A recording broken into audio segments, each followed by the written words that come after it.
beginner stance is your feet are shoulder width apart or a little closer with your A-frame, or kind of your arms are out, and that just lets you know if your shoulders are wiggling. And the warm-up is you're just going to push your hips side to side.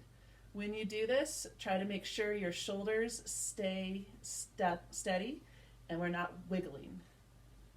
So side to side. Once you get your...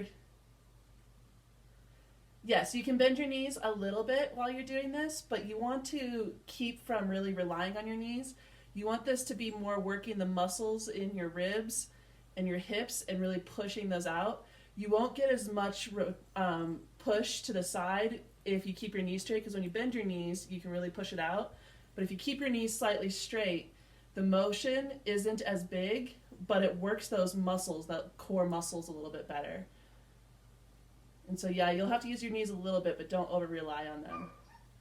Once you've gone side to side, then we're going to start to go circles. And you do circles one direction, and then you rotate the other direction. And this one is also, try to keep your knees soft knees. They're slightly bent, you're going to use them a little bit, but you're not really relying on bending your knees a lot.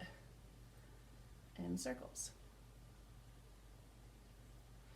Once you're done doing circles, it's figure eights. So figure eights is where you lead your hip kind of forward, back, and as that hip goes back, the other hip goes forward, back. So you're making eights with your hips.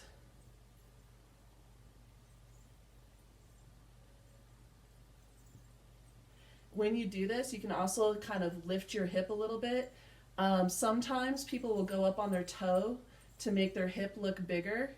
So it's kind of an up and down, up and down.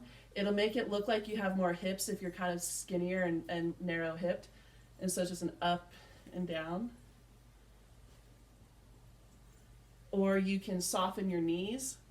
And when you push your hip up, you're just straightening your leg and keeping the other knee slightly bent as you do in the figure eights. It's just a couple of ways to make your hips move more and show off that movement.